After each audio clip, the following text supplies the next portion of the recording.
Hi everyone. Physical sciences మనం 500 MCQ సిరీస్లో భాగంగా ఆల్రెడీ 300 వరకు బిట్స్ని ఎక్స్ప్లెయిన్ చేయడం జరిగింది. వాటికి సంబంధించిన వీడియోస్ మా ఛానల్ పేజెస్లో మీకు కనపడతాయి. అవి చూడని వాళ్ళు చూడొచ్చు. మనం ఈ వీడియోలో 301 నుంచి 400 వరకు బిట్స్ని ఇక్కడ ఎక్స్ప్లెయిన్ చేస్తామండి. అందులో మొదటి బిట్, ఈ క్రింది వాటిలో సరికాని దానిని గుర్తించండి. సో సరికానిది అన్నాడు అంటే 3 సరిగ్గా ఉంటాయి, ఒకటి తేడా ఉంటుంది, అది గుర్తుపెట్టాలి. ధ్వని జనకం ద్వారా యానకంలో కలగజేయబడిన అలజడి యానకం కణాల ద్వారా ప్రయాణిస్తుంది. సో జాగ్రత్తగా చదువుకుంటే ఇక్కడ కణాల ద్వారా ప్రయాణిస్తుంది అని ఇచ్చాడు. ఓకే, సో ఇక్కడ మనకి ఏం తెలుసు, కణాల ద్వారా ప్రయాణించదండి. అది యానకంలో అలజడి ఒకదాని నుంచి ఒకటి, అంటే కణాల ద్వారా ప్రయాణించడం అంటే ఇక్కడ ఉన్న కణం, సపోజ్ మన చెవి ఇక్కడ ఉందనుకోండి, ఇక్కడ ఏదైనా డిస్టర్బెన్స్ వచ్చినప్పుడు ఈ కణం మన చెవి దాకా రాదండి. ఈ కణం పక్క కణాన్ని డిస్టర్బ్ చేస్తుంది, ఈ పక్క కణం డిస్టర్బ్ అవుతుంది. సో డిస్టర్బెన్స్ అనేది యానకంలో ప్రయాణిస్తుంది, అంతే తప్ప కణాల ద్వారా ఈ అలజడి అనేది కణాల ద్వారా ప్రయాణించదు. అలజడి యానకం ద్వారానే ప్రయాణిస్తుంది. అందులో కణాలకు ఎటువంటి పాత్ర లేదు, జస్ట్ పక్క వాటికి తన దగ్గర ఉన్న శక్తిని అందించడం తప్ప. కాబట్టి మొదటి స్టేట్మెంటే తప్పండి. కింది వాటిలో సరికాని దానిని గుర్తించండి అన్నాడు. ధ్వని జనకం ద్వారా యానకంలో కలగజేయబడిన అలజడి యానకం కణాల ద్వారా ప్రయాణిస్తుంది. సో అది తప్పండి. మిగతా ఒకసారి చూసుకోండి. ధ్వని తరంగాలు యాంత్రిక తరంగాలు కరెక్టే. ఎందుకని శక్తిని తీసుకెళ్లే తరంగాన్ని యాంత్రిక తరంగాలు అంటారు. ధ్వని యొక్క శక్తి స్వరూపం కాబట్టి ఇది యాంత్రిక తరంగం. ఓకే, ధ్వని యానకంలో ప్రయాణిస్తున్నప్పుడు పీడనంలో మార్పులు వస్తాయి. అవునండి, పీడనం పెరిగి దాన్ని సంపీడనం అంటాం, పీడనం తగ్గించోట విరళీకరణాలు వస్తాయి. పీడనము మారుతుంది, సాంద్రత కూడా మారుతుంది. కాబట్టి సిడి రెండు కరెక్టే. మూడోది బి కూడా కరెక్టే. కాబట్టి ఏ తప్పండి. కణాల ద్వారా ప్రయాణించదు, యానకం ద్వారా మాత్రమే ప్రయాణిస్తుంది. 302 బిట్, సరైన వాక్యాలు గుర్తించండి. సో ఇందులో కొన్ని సరైన వాక్యాలు ఉన్నాయి, వాటిని గుర్తించి మన ఆన్సర్ ఏంటనేది రాయాల్సి ఉంటుంది. ఒక్కసారి వాక్యాలు ఏంటో చూద్దాం. ధ్వని తరంగాలలో కణాలు తరంగ చలన దిశలోనే కంపనాలు చేస్తాయి. సో ధ్వని తరంగాలు మనకి అనుదైర్ఘ్య తరంగాలు అని తెలుసు. అనుదైర్ఘ్య తరంగాల్లో ఈ తరంగ చలన దిశలోనే కణాలు కూడా కదులుతూ ఉంటాయి, అంటే సమాంతరంగా కదులుతూ ఉంటాయి. ఇలా దగ్గరగా, మళ్ళీ దూరంగా, మళ్ళీ దగ్గరగా. సో తరంగం ఇలా వెళ్తుంది, కణాల చలనం కూడా అదే విధంగా ఉంటుంది. కాబట్టి తరంగ చలన దిశలోనే కణాలు కంపనం చేస్తాయి, అంటే ఇలా ముందుకి వెనక్కి కంపనం చేస్తాయి. అదే తిర్యక్ తరంగాల్లో అయితే పైకి కిందకి కంపనాలు చేస్తాయి. కాబట్టి ఏ కరెక్ట్ అండి, ఏ సరైన వాక్యమే. కాబట్టి ఏ కంపల్సరీ మన ఆన్సర్లో ఉండాలి. సో ఇక్కడ లేదు పక్కన పెట్టండి. ఇంకా మిగిలింది ఏసీ కానీ ఏబిడి కానీ మన ఆన్సర్. నెక్స్ట్ ధ్వని తరంగాలు అనుదైర్ఘ్య తరంగాలు. సో అది కరెక్టే. కాబట్టి ఏబి కూడా ఆన్సర్లో ఉండాలి. కాబట్టి ఏబిడి అనేది రైట్ అవుతుంది, ఇది తప్పు అవుతుంది. సరే, అవి కూడా ఒకసారి మిగతా ఇప్పుడు చూసేద్దాం. తిర్యక్ తరంగాలు యాంత్రిక తరంగాలు. తిర్యక్ తరంగాలు యాంత్రిక తరంగాలు కాదండి, ధ్వని తరంగాలు మాత్రమే యాంత్రిక తరంగాలు. అనుదైర్ఘ్య తరంగాలు ఇవి తిర్యక్ తరంగాలు యాంత్రిక తరంగాలు కాదు. నెక్స్ట్ 2 వరుస సంపీడనాల మధ్య దూరం తరంగ దైర్ఘ్యానికి సమానం. అది కరెక్టే. 2 వరుస సంపీడనాలు లేదా 2 వరుస వరణీకరణాల మధ్య దూరాన్ని మనం తరంగ దైర్ఘ్యం అంటాం. కాబట్టి A correct, B correct, D correct, C తప్పండి. తిర్యక్ తరంగాలు యాంత్రిక తరంగాలు కాదు. ప్రతిధ్వని ఏర్పడడానికి కారణం ఏమిటి? ప్రతిధ్వని ఏర్పడడానికి కారణం ధ్వని యొక్క పరావర్తనం అండి. అంటే దేన్నైనా టచ్ చేసి వెనక్కి రావడం, దాన్నే పరావర్తనం అంటాం. కాబట్టి ఆన్సర్ ఇది ఈజీయే. ధ్వని పరావర్తనం వల్ల ప్రతిధ్వని ఎక్కువ అనేది ఏర్పడుతుంది. ఒక రైలు మీ వైపు వేగంగా వస్తున్నప్పుడు మీరు వినే హారన్ యొక్క పిచ్ ఎలా మారుతుంది? సో మనం ఇక్కడ నుంచున్నాం, ఇక్కడ నుంచి ట్రైన్ వస్తుంది, ఇక్కడ నుంచి సౌండ్ వస్తూ ఉంటుంది ఇలా. సో ఇది మన దగ్గరగా వస్తున్నప్పుడు ఏమవుతుందంటే మనకి పిచ్ అనేది, అంటే ఇక్కడ కణాలు దగ్గరగా వచ్చేస్తాయి, కాబట్టి మనకి పిచ్ అనేది పెరుగుతుంది. అదే మన నుంచి దూరంగా వెళ్తుంటే ఈ కణాల మధ్య దూరం కూడా పెరుగుతుంది, కాబట్టి పిచ్ అనేది తగ్గుతుంది. దీన్ని డాప్లర్ ప్రభావం అంటారు. ఇది మీకు ఇంటర్మీడియట్లో వస్తుంది డాప్లర్ ప్రభావం గురించి. సో జస్ట్ ఇక్కడ చిన్న క్వశ్చన్గా ఇవ్వడం జరిగింది. సో రైలు ఏదైనా, ఒక రైలే కాదు ఏదైనా సరే, ఒక సోర్స్ని ఏమంటామంటే వనరు, ఎవరైతే ఉత్పత్తి చేస్తారో జనకం, ఏదైనా జనకం శబ్దాన్ని ఉత్పత్తి చేసే జనకం మన దగ్గరకు వస్తూ ఉంటే శృతి పెరుగుతుంది, దూరంగా వెళ్తుంటే శృతి తగ్గుతుంది. పిచ్ పెరుగుతుంది, పిచ్ తగ్గుతుంది. కాబట్టి ఆన్సర్ ఇక్కడ మన వైపు వస్తున్నప్పుడు శృతి పెరుగుతుంది.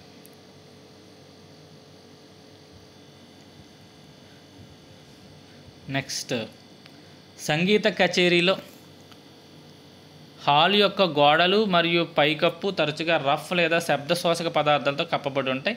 ఇది దేనిని తగ్గిస్తుంది? మనకి హాల్లో బహుళ పరావర్తనాలు జరుగుతాయండి. సపోజ్ ఇక్కడ ఎవరైనా మాట్లాడుతున్నప్పుడు మనం ఇక్కడ కూర్చుని వింటున్నప్పుడు ఈ శబ్దం ఈ గోడ టచ్ చేయి, ఇలా టచ్ చేయి, అలా టచ్ చేయి, మొత్తానికి బహుళ పరావర్తనాలు జరిగి మన చెవిలోకి ఒక శబ్దం, అస్పష్టమైన శబ్దం వస్తూ ఉంటుంది. దాన్నే మనం ప్రతినాదం అంటాం, రివర్బరేషన్. దాన్ని తగ్గించడం కోసం ఇక్కడ శబ్దాన్ని ఏవైతే గ్రహించుకుంటాయో వాటితో కప్పేస్తారు ఈ గోడలన్నీ. కాబట్టి మనకి ఆ బహుళ పరావర్తనాలు నిరోధించబడతాయి అన్నమాట. కాబట్టి దీని ఆన్సర్ బి, ప్రతినాదం అండి. 306 గాలిలో ధ్వనివేగం ఉష్ణోగ్రత పెరిగితే ఏమవుతుంది? సో ఉష్ణోగ్రత పెరిగితేనండి కణాలకి శక్తి పెరుగుతుంది. మన అందరికీ తెలుసు, ఎంత ఎక్కువ ఉష్ణోగ్రత ఉంటే ఆ కణాలకి అంత ఎక్కువ శక్తి ఉంటుంది. కాబట్టి అవి ఎక్కువ గతిశక్తితో, అంటే చాలా వేగంగా ప్రయాణిస్తాయి మన దగ్గరికి, అంటే చాలా ఈజీగా శక్తిని, మనకి ఆ ధ్వని శక్తిని తీసుకొస్తాయి. కాబట్టి ఉష్ణోగ్రత పెరిగినప్పుడు ధ్వని వేగం కూడా పెరుగుతుంది. క్వశ్చన్ అలా కూడా అడుగుతాడు, వేసవకాలం, శీతాకాలం, వర్షాకాలం ఇచ్చి ఏ కాలంలో మనకి ధ్వని వేగం ఎక్కువగా ఉంటుందని అడిగితే వేసవి కాలం అండి. ఉష్ణోగ్రతలు ఎక్కువ ఉన్నప్పుడు ధ్వని వేగం ఎక్కువగా ఉంటుంది. 307 ఒక పడవ సముద్రంలో ప్రయాణిస్తుంది. ఆ పడవ నుండి నీటి అడుగున ఉన్న వస్తువు యొక్క లోతును కొలవడానికి ఒక సోనార్ పరికరం ధ్వని తరంగాలు పంపించింది. ధ్వని తరంగాలు పడవ నుండి బయలుదేరి నీటి అడుగున ఉన్న వస్తువును తగిలి తిరిగి వెనక్కి రావడానికి 1.2 సెకండ్లు పట్టింది. సో ఇలా ధ్వని తరంగాలు వెళ్ళి మళ్ళీ వెనక్కి రావడానికి 1.2 సెకండ్లు పట్టిన ధ్వని వేగం ఏమో 1500 మీటర్ల పర్ సెకండ్ అయినా నీటి అడుగున ఉన్న వస్తువు ఎంత లోతు ఉంటుంది? సో ఇలా వెళ్ళి రావడానికి పట్టిన టైం ఇచ్చాడు కాబట్టి అలా వెళ్ళి రావడానికి పట్టే దూరం ఎంత అనేది మనం క్యాలిక్యులేట్ చేద్దాం. సో దూరము ఈజ్ ఈక్వల్ టు కాలము ఇంటూ వేగము, దూరము ఈజ్ ఈక్వల్ టు కాలము ఇంటూ వేగము అనే ఫార్ములా ఉపయోగిస్తే మనకి మొత్తం వెళ్ళడానికి రావడానికి దూరం ఎంత అనేది తెలిసిపోతుంది. సో కాలమేమో 1.2 ఇంటూ కాలం, అది వేగమేమో 1500. సో ఈ రెండింటిని గుణిస్తే మనకి 1500లోనే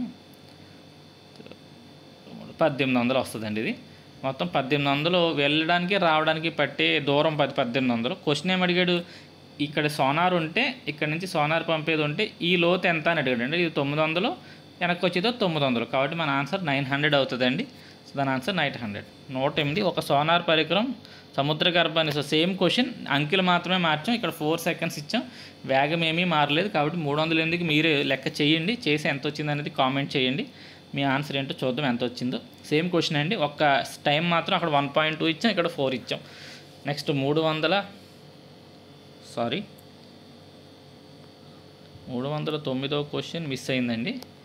310 ఒక వస్తువు తన సహజ పౌనపున్యం వద్ద బయట శక్తి ద్వారా కంపిస్తున్నప్పుడు కంపన పరిమితి చాలా ఎక్కువగా ఉంటే ఆ దృగ్విషయాన్ని ఏమంటారు? సో బయట వస్తువు వల్ల ఒక వస్తువు కంపిస్తూ ఉంటే, మనకి ఇక్కడ ఈ ప్రయోగం మీకు గుర్తుందో లేదో, ఇలా నీళ్ళు ఉంటాయండి, మనం శృతి దండాన్ని బయట నుంచి కొట్టి ఇక్కడ పెడతాం.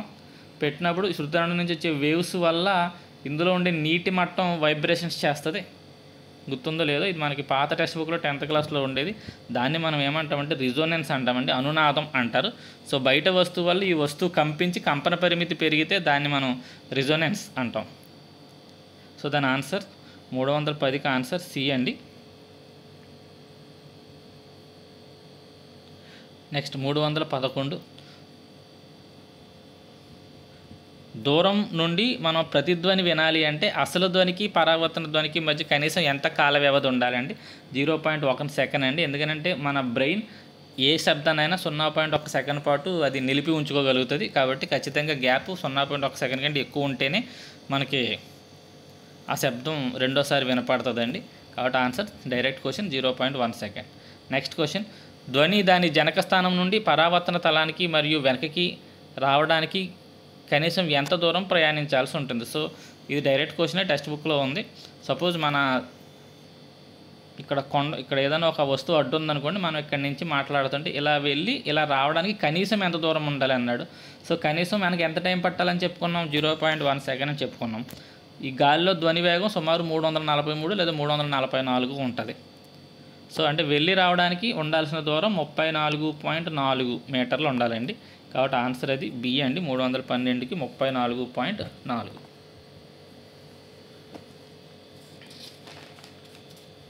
నెక్స్ట్ క్వశ్చన్ చూద్దాం. ఒక వ్యక్తి కొండ దగ్గరికి వెళ్ళి చప్పట్లు కొట్టాడు.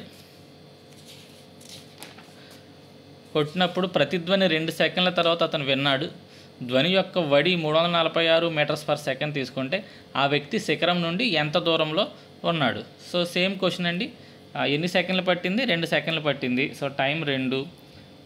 ఎంత స్పీడ్తో వెళ్తుంది? 346. ఈ రెండింటిని గుణిస్తామండి.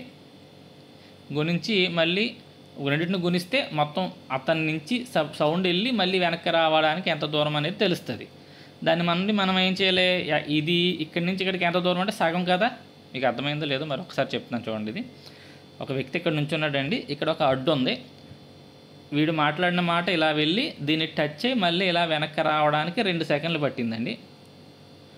వేగమేమో 346. సో కాలము ఇంటూ వేగాన్ని మల్టిప్లై చేస్తే మనకు దూరం వస్తుంది. మనం ఏం చేయాలి? ఆ దూరంలో సగాన్ని తీసుకోవాలి. ఎందుకని? ఇక్కడి నుంచి ఈ దూరం ఎంత అన్నట్టు. అంటే మళ్ళీ దీన్ని ఏం చేయాలంటే 2తో భాగించాలి. ఈ 2 క్యాన్సిల్ అయిపోతాయి. సో ఆన్సర్ మళ్ళీ 346 వస్తుందండి. 313కి ఆన్సర్ ఏ అండి. నెక్స్ట్ క్వశ్చన్ చూద్దాం. ఒక సంగీత గదిలో ప్రతినాదం తగ్గించడానికి మనం సాధారణంగా ఏ రకమైన వస్తువుల్ని ఉపయోగిస్తాం?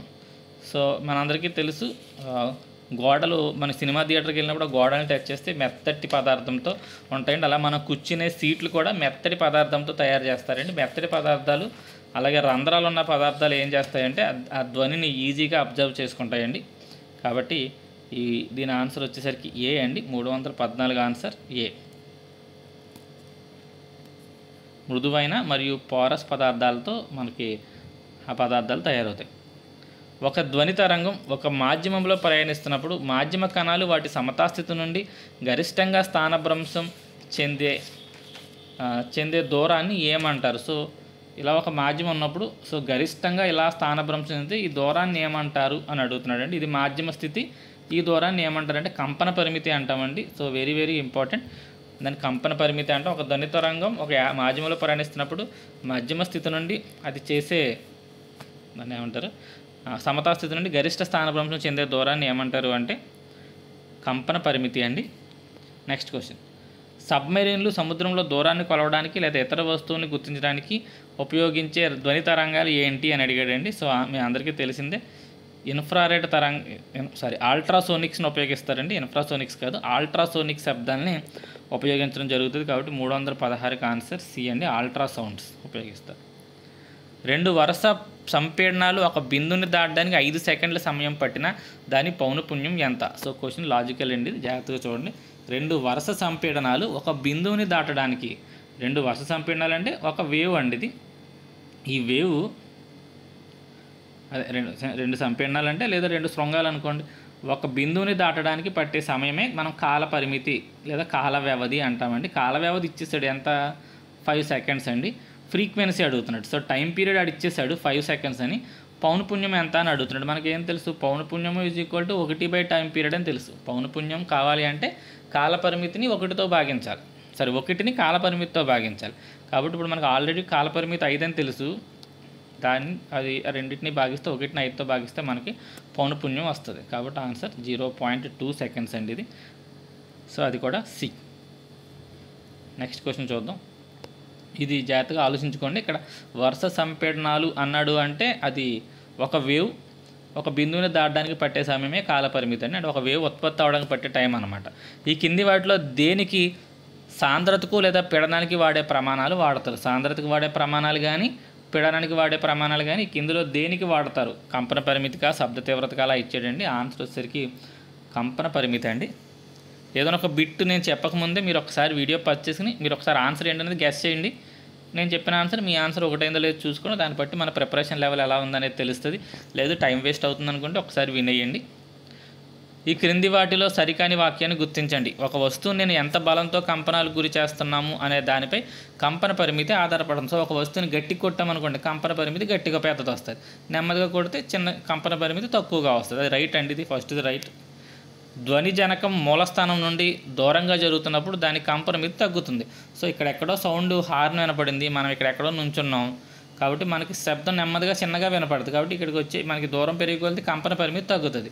అదే మనం ఇక్కడి నుంచి శబ్దం వస్తుంది, మనం ఈ పక్కనే నుంచున్నాం, సో మనకి శబ్దం చాలా తీవ్రంగా వినపడుతుంది కాబట్టి కంపన పరిమితి కూడా ఎక్కువగా ఉంటుంది.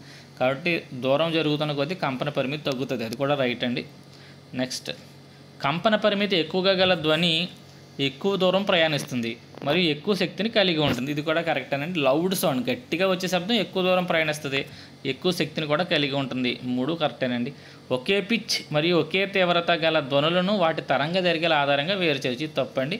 ఒకే పిచ్ ఒకే తీవ్రత గల ధ్వనులను దాని యొక్క నాణ్యత ఆధారంగా వేరు చేస్తారండి. ఒకే పిచ్ ఒకే తీవ్రత నుండి ఒకే తరంగ దైర్ఘ్యం ఉంటుంది, దాంట్లో తేడా ఏమి ఉండదు. కాబట్టి వాటి యొక్క నాణ్యత దాని అనే ఆధారంగా మనం ఆ ధ్వనుల్ని వేరు చేస్తామండి. 319 డి తప్పండి. Next question 320. ఒక ధ్వని తరంగం 2 కిలో హెర్ట్జ్ల తరుచుదనం అన్న పౌనఃపున్యం అన్న ఒకటేనండి. ఫ్రీక్వెన్సీ ఇచ్చాడు, న్యూ వాల్యూ 2 కిలో హెర్ట్జ్ అంటే 2000 హెచ్జెడ్ ఇచ్చాడండి. గుర్తుపెట్టుకోండి, కిలో వాడడం మనం దాన్ని హెచ్జెడ్లోకి మార్చేసుకోవాలి. తరంగ దైర్ఘ్యం సెంటీమీటర్స్లో ఇచ్చాడు కాబట్టి మనం మీటర్స్లోకి మార్చుకోవాలండి. సెంటీమీటర్స్ని మీటర్స్లోకి మార్చాలంటే 100తో భాగించాలి. సో పౌనఃపున్యం కూడా ఇచ్చాడు 35/100, ఎందుకని మనం మీటర్స్లోకి మార్చుకోవాలి కాబట్టి మీటర్లు. ఇది 1.5 కిలోమీటర్లు ప్రయాణం చేయడానికి ఎంత సమయం పడుతుంది? ఇక్కడ దూరం ఇచ్చాడు, సమయం అడుగుతున్నాడు, అంటే ముందు మనం వేగం తెలియాలి. వేగం తెలియకుండా దూరము సమయంతో మనం ఏమీ చేయలేం కాబట్టి ముందు వేగాన్ని కడదాం. ధ్వని తరంగ వేగము = పౌనఃపున్యము ఇంటూ తరంగ దైర్ఘ్యము. మీకు ఈ విషయం తెలుసు, వేగము = పౌనఃపున్యము ఇంటూ తరంగ దైర్ఘ్యం. సో పౌనఃపున్యం ఎంత అని చెప్పుకున్నాం? 2000 హెచ్జెడ్ ఇంటూ తరంగ దైర్ఘ్యం 35/100 అని చెప్పుకున్నాం. ఈ 100లో 2 సున్నాలు, ఈ 2 సున్నాలు పోతే 20 ఇంటూ 35 అంటే 700 వచ్చిందండి. సో ధ్వని వేగం వచ్చేసింది 700. ఎంత దూరం వెళ్తుంది? 1.5 కిలోమీటర్లు అంటే దీన్ని మళ్ళీ మీటర్స్లోకి మార్చుకోవాలి, 1500 మీటర్లు. సో ఎంత సమయము = దూరము బై వేగము. సో మనకు తెలుసు time = distance by speed. So distance ఎంత? 1500, స్పీడ్ ఎంత? 700. సో 1500ని మనం 700తో భాగించాలండి. 2 సున్నాలు పోతాయి. సో 15 7 అంటే ఇంచుమించు 2 సార్లు. సో ఆన్సర్ 2.1 అండి. మీరు ఒకసారి భాగించి చూసుకోండి, 2.1 అలా వస్తూ ఉంటుంది ఆన్సర్, ఎండ్ అవుతాం. సో సి అండి దాని ఆన్సర్. ఒక వస్తువు, అక్కడతో మనకు సౌండ్ ఆపేసామండి, ఇక్కడ నుంచి లైట్ స్టార్ట్ చేస్తున్నామండి. ఓకే, ఒక వస్తువు పారదర్శకమా, పాక్షిక పారదర్శకమా లేదా అపారదర్శకమా అని నిర్ణయించేది ఏంటి? సో ఒక వస్తువు నుంచి లైట్ వెళ్ళదా, కొంచెమే వెళ్తుందా అనేది ఆ వస్తువు ప్రసారం చేసే కాంతి శక్తిని మీద ఆధారపడుతుందండి. ఎంత కాంతి శక్తిని ఆ వస్తువు తన గుండా పంపించుకోగలుగుతుంది అనే దాని మీద ఆధారపడుతుంది. కాబట్టి 321కి ఆన్సర్ బి అండి. ఫస్ట్ కొంచెం కాంతి మీద క్వశ్చన్స్ ఈజీగా ఇవ్వడం జరిగింది, అంటే 6వ తరగతి నుంచి మనకి కాంతి లెసన్ ఉంది కాబట్టి ముందు 6వ తరగతిని బేస్ చేసి కొన్ని క్వశ్చన్స్ ఇవ్వడం జరిగిందండి. అందువల్ల మీకు ఈజీగా అనిపిస్తాయి. డెప్త్ తగ్గించేసారు ఏంటి అనుకోకండి, కొంచెం వెళ్ళి కొలిది డెప్త్ పెరుగుతుంది. సాధారణంగా నీడలు ఎలా ఏర్పడతాయి? సో ఆప్షన్స్ అన్ని చదువుకోండి. లాస్ట్ ఆప్షన్, నీడలకి వస్తువు యొక్క రంగుకి ఎటువంటి సంబంధము లేదు. క్వశ్చన్ ఏంటంటే నల్లటి వస్తువా తెల్లటి వస్తువా అని ఇచ్చాం. నెక్స్ట్, పిన్ హోల్ కెమెరా సులువుగా ఎలా తయారు చేస్తారు? సులువుగా తయారవ్వాలి అంటే ఏం చేయాలి? రంధ్రం పెద్దగా ఉండాలి, లోపల తెరను వీలైన చిన్నదిగా ఏర్పాటు, 2 అట్టలు ఒకదాంతో ఒకటి జారేలా చేయాలి. సో ఇది కరెక్ట్ అండి, సి. 2 అట్టలు ఒకదాంతో ఒకటి ఫ్రీగా కదిలితేనే మనం పిన్ హోల్ కెమెరాను సులువుగా తయారు చేసుకుంటాం, కాబట్టి ఆన్సర్ సి అండి. ఒక దర్పణం ఎదురుగా ఉంచబడిన వస్తువు యొక్క ప్రతిబింబం దర్పణంలో కనిపించడానికి కారణం ఏంటి? సో మనం ఇక్కడ ఒక నుంచున్నాం, ఇక్కడ దర్పణం ఉంది, మన ప్రతిబింబం ఇందులో కనపడడానికి కారణం లైట్ ఇలా వెళ్ళి మళ్ళీ ఇలా వెనక్కి వచ్చి మన కంటిలో పడడమే, కాబట్టి కాంతి పరావర్తనం అండి. 324కి ఆన్సర్ బి. పిన్హోల్ కెమెరాలో ఏర్పడే ప్రతిబింబం ఎలా ఉంటుంది? పిన్హోల్ కెమెరాలో ప్రతిబింబం ఎప్పుడు చెట్టు ఉందనుకోండి, చెట్టు ఇలా తిరగేసి పడుతుంది, చిన్నగా ఉంటుంది, కాబట్టి ఆన్సర్ తలక్రిందులు మరియు చిన్నది. 325. ఒక కాంతి కిరణం నునుపైన మెరిసే ఉపరితలంపై పడి వెనక్కి అదే మాధ్యమంలో ప్రయాణించడం. సో ఇలా ఉంది, ఇలా పడి మళ్ళీ అదే మాధ్యమంలోకి వెనక్కి రావడం, ఇందాకే చెప్పాం, దాన్ని పరావర్తనం అంటాం. అలా కాకుండా ఇలా వెనక ఉంది, లైట్ ఇలా వెళ్ళి ఇక్కడ నుంచి ఇలా వంగి లోపల ప్రయాణిస్తే దీన్ని వక్రీభవనం అంటాం. అది నెక్స్ట్ లెసన్స్లో ఎదరా వస్తుందండి, వచ్చినట్టు చూద్దాం. పిన్హోల్ కెమెరాలో తలకిందులుగా ఏర్పడే ప్రతిబింబానికి కారణం ఏంటి? సో ప్రతిబింబం తలకిందులుగా ఏర్పడడానికి కారణం ఏంటంటే పిన్హోల్ ద్వారా కాంతి కిరణాలు సరళ రేఖా మార్గంలో ప్రయాణించడం వల్ల మనకి తలకిందులుగా ప్రతిబింబం ఏర్పడుతుంది, అంతే తప్ప హోల్ చిన్నగా ఉందా పెద్దగా ఉందా లెన్స్ ఇవన్నీ కారణాలు కాదండి. లైట్ యొక్క సరళ రేఖా ప్రయాణమే దానికి కారణం. ఒక సమతల దర్పణంపై కాంతి కిరణాలు లంబంగా పట్టణం అయితే, సో ఇది సమతల దర్పణం, ఇక్కడ ఒకటి ఉందనుకుందాం, ఇది సమతల దర్పణం, దాని మీద కాంతి కిరణాలు ఇలా లంబంగా పడ్డాయి. లంబంగా పడ్డప్పుడు ఏ కోణంతో పడ్డదో అదే కోణంతో పరావర్తనం చెందుతుంది. అంటే ఇలా పడింది మళ్ళీ ఇలా పడింది మళ్ళీ అలాగే వెనక్కి వెళ్తుంది. కాబట్టి ఆన్సర్ ఏమవుద్ది, పతన కిరణానికి వ్యతిరేక దిశలో వెళ్తుంది. పతన కిరణానికి వ్యతిరేక దిశలో మళ్ళీ ఇలా వెనక్కి వెళ్ళిపోతుంది. కాబట్టి ఆన్సర్ ఏ అండి. నెక్స్ట్ 329, కాంతి మూలం నుండి దూరం వెళ్తున్నప్పుడు, కాంతి మూలం నుండి మనం దూరంగా వెళ్ళినప్పుడు వస్తువు యొక్క నీడ మారుతూ ఉంటుంది. సపోజ్ ఇక్కడ కొవ్వొత్తు ఉంది, మనం ఇక్కడ చెయ్యి పెట్టినప్పుడు ఇక్కడ తెర మీద బొమ్మలు ఏర్పడతా ఉంటాయి, అదొక ఆర్ట్. అదే చెయ్యి నేను ఇక్కడ పెట్టాను అనుకోండి, తెర మీద బొమ్మలు అస్పష్టంగా ఏర్పడతాయి. కారణం ఏంటంటే దూరం పెరిగే కొద్ది ఇక్కడ నుంచి కాంతి వెళ్ళే కోణం వేరు, ఇక్కడ నుంచి కాంతి వెళ్ళే కోణం వేరు, కోణాలు మారిపోతాయండి. కాబట్టి దీని ఆన్సర్ కాంతి కిరణం పతనమయ్యే కోణం మారడం వల్ల మనకి ప్రతిబింబాలు మారిపోతూ ఉంటాయి. దూరం పెరిగే కొద్ది నీడ ఎందుకు మారుతుంది అంటే ఆన్సర్ అదండి. మిగతా ఆప్షన్స్ మీరు చదువుకోండి. మీరు ఒక సమతల దర్పణం ముందు నిలబడితే మీ ప్రతిబింబం ఎలా ఉంటుంది? సమతల దర్పణం ముందు మనం నిలబడితే ఏమవుద్ది, అద్దంలో మనం మళ్ళీ ఇలా కనపడుతూ ఉంటాం, నిటారుగా ఉంటాం. అద్దంలోనూ కనపడతాం కాబట్టి ఇది మిథ్యా ప్రతిబింబం. కాబట్టి మిథ్యా మరియు నిటారు ప్రతిబింబం ఏర్పడుతుంది. సమతల దర్పణం ఎప్పుడూ కూడా మిథ్యా మరియు నిటారు ప్రతిబింబాలను ఏర్పరుస్తుంది. పుటాకార దర్పణం గుర్తుపెట్టుకొని, పుటాకారమా కుంభాకారమా చూసుకోవాలి, దర్పణమా కటకమా కూడా చూసుకోవాలి. చిన్న తేడాలో తప్పులు పెట్టేస్తామండి. పుటాకార దర్పణం యొక్క నాభి వద్ద కాంతి కిరణాలు కేంద్రీకరించబడ్డాయి. సో ఇక్కడెక్కడో నాభి దగ్గర కాంతి కిరణాలన్నీ కేంద్రీకరించబడ్డాయి. అవి పరావర్తనం. సో ఈ కాంతి కిరణాలన్నీ ఇలా వచ్చి ఇక్కడ పడ్డ తర్వాత పరావర్తనం చెందినప్పుడు ఏమవుతాయి, అన్నీ కూడా ఇలా సమాంతరంగా ప్రయాణిస్తాయండి. మీకు ఇది ఆల్రెడీ తెలుసు. కాంతి కిరణాలన్నీ సమాంతరంగా ప్రయాణిస్తాయి కాబట్టి ప్రధాన అక్షానికి సమాంతరంగా కాంతి కిరణాలన్నీ ప్రయాణిస్తాయి. పుటాకార దర్పణాన్ని ఎక్కడ ఉపయోగిస్తారు? సైడ్ వ్యూ మిర్రర్స్లో మనం కుంభాకార దర్పణాన్ని ఉపయోగిస్తాం. స్ట్రీట్ లైట్ కూడా అంతే. దంత వైద్యుడి దగ్గర వాడే అద్దాల్లో పుటాకార దర్పణాన్ని వాడతారండి. ఎందుకంటే పుటాకార దర్పణం ప్రతిబింబాన్ని పెద్దగా చేయగలుగుతుంది, చిన్నగా కూడా చేయగలుగుతుంది. సో మనకి ఇక్కడ పుటాకార దర్పణాన్ని వాడి దంత వైద్యులు లోపల ఉండే పళ్ళు, పిప్పళ్ళు వంటివన్నీ అబ్జర్వ్ చేస్తూ ఉంటారు. షాపుల్లో సెక్యూరిటీ మిర్రర్స్ కూడా మనకి కుంభాకార దర్పణాలేనండి. కాబట్టి ఆన్సర్ సి. నెక్స్ట్, కుంభాకార దర్పణాలు ఎల్లప్పుడూ ఏ రకమైన ప్రతిబింబాన్ని ఏర్పరుస్తాయి? కుంభాకార దర్పణాలు ఎప్పుడూ కూడా చిన్న ప్రతిబింబాలు, నిటారు ప్రతిబింబాలు మరియు మిథ్యా ప్రతిబింబాలను ఏర్పరుస్తాయండి. మనకి అద్దంలోనే కనపడతాయి, చిన్నగా కనపడతాయి, స్ట్రైట్గా కనపడతాయి కుంభాకార దర్పణాలు. సో మిథ్యా, నిటారు మరియు చిన్న ప్రతిబింబాలు ఏర్పరుస్తాయి. కటకం ద్వారా కాంతి వంగడాన్ని ఏమంటాం? సో ఇది ఒక కటకం అంటే కటకం ఒక పారదర్శక పదార్థం, మనకు అందరికీ తెలుసు. ఇలా వెళ్తున్న కాంతి ఇలా వంగుతుంది. ఈ వంగడాన్ని ఏమంటారంటే వక్రీభవనం అంటాం. నెక్స్ట్ 335, ఓ కుంభాకార కటకం. సో చూసుకోండి, కటకం అంటున్నామా దర్పణం అంటున్నామా చూసుకోండి. ఒక కుంభాకార కటకం పై సమాంతర కాంతి కిరణాలు పడ్డాయి ఇలా. ఇది ప్రధానాక్షం అనుకోండి. అవి వక్రీభవనం చెందినప్పుడు ఏమవుతాయి? సో ఇక్కడేమో దాని యొక్క నాభి ఉంటుంది, ఇక్కడ దాని యొక్క వక్రతా కేంద్రం ఉంటుంది అనుకోండి. ఇవన్నీ దాని యొక్క ప్రధాన నాభి దగ్గర కలుస్తాయి. సో ఆన్సర్ సి అండి. ఇంద్రధనస్సు ఏర్పడడానికి కారణం కానిదేంటి? సో ఇంద్రధనస్సు ఎలా ఏర్పడదో మనకు తెలుసు. నీటి బిందువు అయితే నీటి బిందువులో కాంతి వెళ్ళినప్పుడు ముందు వక్రీభవనం జరుగుతుంది. వక్రీభవనం జరిగి మళ్ళీ లోపల సంపూర్ణాంతర పరావర్తనం జరుగుతుంది. సంపూర్ణాంతర పరావర్తనం జరిగిన తర్వాత బయటకు వచ్చేటప్పుడు మళ్ళీ ఇక్కడ యానకాలు మారడం వల్ల ఇక్కడ కూడా కొంచెం యానకాలు మారతాయి, ఇక్కడ మళ్ళీ యానకాలు మారడం వల్ల వేరు రంగులు వేరు వేగాలతో ప్రయాణించుకుంటూ బయటకు వస్తాయి. కాబట్టి ఆన్సర్ సంపూర్ణాంతర పరావర్తనం జరుగుతుంది, ఇక్కడేమో వక్రీభవనం జరుగుతుంది, ఇక్కడేమో విక్షేపణం జరుగుతుంది. వ్యతికరణం అనేది ఇక్కడ జరగదండి. కాబట్టి ఆన్సర్ డి. రవి మరియు అద్దానికి మధ్య దూరం 10 మీటర్లు. సో ఇక్కడ అద్దం ఉంది, ఇక్కడ రవి ఉన్నాడు, దూరం 10 మీటర్లు. ఇతను అద్దం వైపు 2 మీటర్లు కదిలాడు. సో ఇక్కడికి వచ్చాడు అంటే ఇప్పుడు దూరం 8. అతని ప్రతిబింబానికి మధ్య దూరం ఎంత? సో వీడు ఎప్పుడైతే అద్దం నుంచి 8 దూరంలో ఉన్నాడో ప్రతిబింబం కూడా 8 దూరంలోనే ఉంటుంది. ఇటు 10 దగ్గర ఉన్నప్పుడు అది కూడా 10 దగ్గర ఉంటుంది. సో 8 16 అండి దాని ఆన్సర్. సమతల దర్పణాల్లో ప్రతిబింబం అద్దం వెనుక ఏర్పడుతుంది. రైట్, ఇప్పుడే చెప్పుకున్నాం. ఇక్కడ ఎవడో రవి ఉంటే వాడు ఇక్కడ ఉంటాడని. సో ఇది అద్దం ముందు, ఇది అద్దం వెనక. సో రైట్ అండి, అది ఎం రైట్. సో ఎం రైట్. ఓకే. వాహనాల్లో వెనక వచ్చే రియర్ వ్యూ మిర్రర్స్ కింద సమతల దర్పణాన్ని ఉపయోగిస్తారు. రియర్ వ్యూ మిర్రర్ కింద ఉపయోగించేది మీ అందరికీ తెలుసు, కుంభాకార దర్పణాలు ఉపయోగిస్తారండి రియర్ వ్యూ మిర్రర్స్ కింద. కాబట్టి సమతల దర్పణం తప్పు. సో ఎం నిజము, ఎన్ తప్పు అండి. కింది వాటిలో ఏది ఏది నిజమైన ప్రతిబింబాలు మాత్రమే ఏర్పరుస్తుంది. సో ఇక్కడ మాత్రమే అన్నట్టు చూడండి, పైగా రియల్ ఇమేజెస్ని మాత్రమే ఏర్పరచాలట. సో ఇక్కడ ఇచ్చినవన్నీ కూడా దర్పణాలే ఇచ్చాడు. కుంభాకార దర్పణం ఎప్పుడూ కూడా మిథ్యా ప్రతిబింబాలని ఏర్పరుస్తుంది, అసలు నిజ ప్రతిబింబాలు ఏర్పరచదు. పుటాకార దర్పణం మిథ్యా ప్రతిబింబాలని ఏర్పరచగలుగుతుంది, నిజ ప్రతిబింబాన్ని కూడా ఏర్పరచగలుగుతుంది.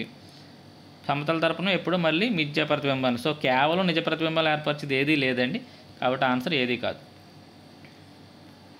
సమతల దర్పణం ద్వారా ఏర్పడే ప్రతిబింబం ఇందాక వచ్చిందే మళ్ళీ రిపీట్ అయింది, ఏమనుకోవద్దు. మిథ్య మరియు నిటారు. ఎల్లప్పుడూ చిన్న మరియు తగ్గిన ప్రతిబింబాలను ఏర్పరిచే దర్పణం ఏంటి? ఇది కూడా ఆల్రెడీ రిపీటెడ్గా ఉంది. చిన్నది మరియు చిన్నది తగ్గినది, అంటే క్వశ్చన్ అడిగిన విధానం మారింది తప్ప ఆన్సర్ అయితే చిన్నగాను మరియు ఎలాగా చిన్న తగ్గిన ఎప్పుడు చిన్నదే ఏర్పడాలంటున్నాడు. క్వశ్చన్ చూడండి, ఎప్పుడు చిన్న ప్రతిబింబాన్ని ఏర్పరిచేవి ఏంటి అంటే కుంభాకార దర్పణాలండి. దర్పణం అన్నాడు కాబట్టి కుంభాకారం. అదే లెన్స్ ఇస్తే మాత్రం పుటాకారం. దర్పణానికి లెన్స్కి ఆపోజిట్లో ఉంటాయండి. ఇక్కడ దర్పణాలు ఏవైతే ఏర్పరుస్తున్నాయో, సపోజ్ ఇక్కడ కాన్వెక్స్ మిర్రర్ అయితే అవే లక్షణాలు అక్కడ కాన్కేవ్ లెన్స్కి ఉంటాయండి. అది చూసుకోండి, కన్ఫ్యూజ్ అవ్వద్దు. తప్పు ప్రకటనలు కనుగొనండి. సో ఇక్కడ ఇందులో కొన్ని తప్పులు ఉన్నాయంట, తప్పులు కనిపెట్టండి అన్నాడు. కుంభాకార దర్పణం చూసుకోండి, దర్పణం అన్నాడు, కాన్వెక్స్ అన్నాడు. అసలు పెద్ద ప్రతిబింబాలను ఏర్పరుస్తుంది, తప్పు. ఇప్పుడే చెప్పుకున్నాం, కుంభాకార దర్పణాలు ఎప్పుడూ కూడా చిన్న, నిటారు, మిథ్య ప్రతిబింబాలు ఏర్పరుస్తాయి. నెక్స్ట్ పుటాకార కటకం. ఇక్కడ కుంభాకార దర్పణానికి ఏ లక్షణాలు ఉంటాయో పుటాకార కటకానికి కూడా ఏ లక్షణం. ఇది కూడా ఎప్పుడు చిన్న, మిథ్య, నిటారు ప్రతిబింబాలు ఏర్పరుస్తుంది. కాబట్టి ఏ తప్పు, బి కూడా తప్పేనండి. ఏ తప్పు, బి తప్పు. సి సమతల దర్పణం పెద్ద ప్రతిబింబాలు ఏర్పరచదో, ఎంత ఉంటుందో అంతే ఏర్పరుస్తుంది. 3 తప్పేనండి. సో ఆన్సర్స్ ఇంక మిగిలింది ఆల్ ఉందని చూద్దాం. పుటాకార దర్పణం పెద్ద ప్రతిబింబం ఏర్పరుస్తుంది. అవును, పుటాకార దర్పణానికి 2 లక్షణాలు ఉన్నాయి, పెద్దదాన్ని ఏర్పరచగలుగుతుంది, చిన్నదాన్ని కూడా ఏర్పరచగలుగుతుంది. ఇక్కడ కేవలం అని ఇచ్చుంటే మాత్రం ఇది కూడా తప్పేనండి. ఇక్కడ కేవలం అని ఇవ్వలేదు, పెద్ద ప్రతిబింబాలను ఏర్పరుస్తుంది అన్నది, అది రైటే. కాబట్టి ఆన్సర్ ఏబిసి అండి. ఏబిసి 3 తప్పే, డి ఒకటే రైట్ అండి. నెక్స్ట్, ఒక కారు వెనక వీక్షణ అద్దం సమతల దర్పణం. సో వీడు రియర్ వ్యూ మిర్రర్ కింద దేని వాడుకుంటాడు అంటే అండి, సమతల దర్పణాన్ని వాడుకుంటాడు. మామూలుగా అయితే దేని వాడుకుంటాం మనం, కుంభాకార దర్పణాన్ని వాడతాం. ఇక్కడ మాత్రం సమతల దర్పణాన్ని వాడుతున్నాడు. ఒక డ్రైవర్ తన కారును 2 మీటర్లు పర్ సెకండ్ వేగంతో వెనకకి నడిపాడు. సో కార్ని బ్యాక్ కేసాడు. డ్రైవర్ తన వీక్షణ అద్దంలో తన కారు వెనక పార్క్ చేయబడిన ఒక ట్రక్ని ప్రతిబింబాన్ని చూశాడు. సో ట్రక్ యొక్క ప్రతిబింబం డ్రైవర్ను ఎంత వేగంతో సమీపిస్తున్నట్టు కనపడుతుంది. సో క్వశ్చన్ చాలా లాజికల్ అండి, ఇది very very important. So driver ఏమో కార్ని 2 మీటర్స్ పర్ సెకండ్ వేగంతో కదిపాడు. వాడికి అద్దంలో ఏం కనపడుతుంది, ట్రక్కు మనం ఇటు వెళ్తుందంటే ట్రక్ ఎదరికి వస్తున్నట్టు కనపడుతుంది. ట్రక్కు 2 మీటర్ల పర్ సెకండ్ వేగంతో ముందుకు వచ్చినట్టు కనపడుతుంది. ఓకే, సో ఇక్కడ జాగ్రత్తగా చూస్తే డ్రైవర్ పరంగా చూసినప్పుడు ఈడు కదులుతున్నాడు, అటు అది కదులుతున్నట్టు కనపడుతుంది. సో మొత్తం చూసుకున్నట్టయితే 2, 2 4 అవుతుందండి. ఎందుకనంటే దీని డైరెక్షన్ ఇటు, ఇతని డైరెక్షన్ ఇటు. సో ఈ డైరెక్షన్ ఇటు, ఈ డైరెక్షన్ ఇటు. సో అలా ఉన్నప్పుడు ఏం చేయాలి మీకు తెలుసు కదా, మనం దీన్ని ఏమంటారంటే రిలేటివ్ మోషన్లో చూసినప్పుడు ఆ వేగం ఈ వేగం వ్యతిరేక దిశలో ఉంటే కలుపుకోవాలి, 2 ఒకే దిశలో ఉంటే వేగాన్ని తీసేసుకోవాలి. కాబట్టి ఇదొక 2, అదొక 2, మొత్తం ఆడికి ఆ వెనకాల ఉన్న ట్రక్ 4 మీటర్ల పర్ సెకండ్ వేగంతో వచ్చినట్టు కనపడదు. సో అది దాని యొక్క ఆన్సర్ అండి. నెక్స్ట్ 344, రవి తన స్టీల్ చెంచా వెనక వైపు ఉన్న ప్రతిబింబం చిన్నగా నిటారుగా ఉన్నట్లు కనిపించింది. చిన్నగా కనపడింది అంటే ఇంక వేరే ఆన్సర్ ఏమీ లేదండి. చిన్నగా కనపడింది అంటే అది మనకి కుంభాకార దర్పణం. స్నెల్ నియమం దేనికి సంబంధించింది? స్నెల్ నియమం కాంతి వంగి ప్రయాణించడానికి సంబంధించిందండి. కాబట్టి ఆన్సర్ కాంతి వక్రీభవనానికి సంబంధించింది స్నెల్ నియమం. ఒక యానకం యొక్క వక్రీభవన గుణకం దేనికి మీద ఆధారపడుతుంది? సో యానకం యొక్క వక్రీభవన గుణకానికి ఫార్ములా ఎన్. దీన్ని వక్రీభవన గుణకానికి సింబల్ ఇది ఎన్ అని పెట్టుకుంటాం. యాక్చువల్గా ఇది దాని పేరు ఏటా ఏదో ఉంటుందండి, దాన్ని ఏమో చదువుతారు గుర్తులేదు. ఎన్ ఈజ్ ఈక్వల్ టు సివి/సి అనే ఫార్ములా, లేదా సి/వి, sorry, N is equal to సి/వి అనే ఫార్ములా వాడతాం. ఇదేమో శూన్యంలో కాంతి వేగము, ఇదేమో ఇచ్చిన యానకంలో కాంతి వేగం కదండి. కాబట్టి ఇది కాంతి వేగంపై ఆధారపడుతుంది.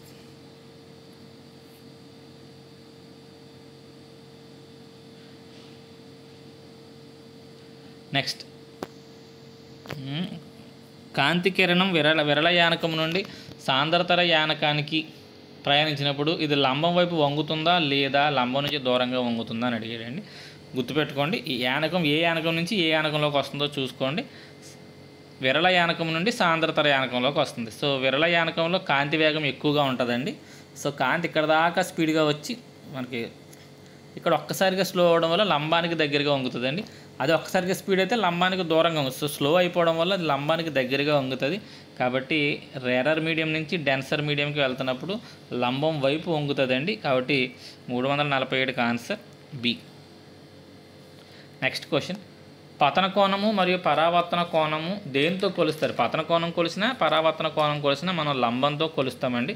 కాబట్టి దీని ఆన్సర్ బి అండి. ఎందుకని మనం లంబంతో పోల్చే కొలుస్తాం, లంబం నుంచే కొలుస్తాం కాబట్టి ఆన్సర్ బి అండి. నెక్స్ట్ 49వ క్వశ్చన్, ఒక కాంతి సమతల దర్పణంతో 30 డిగ్రీల కోణంతో పతనమైతే పతన మరియు పరావర్తన కిరణాల మధ్య కోణం ఎంత అని అడిగాడండి. సో ఇలా ఉంది లంబం,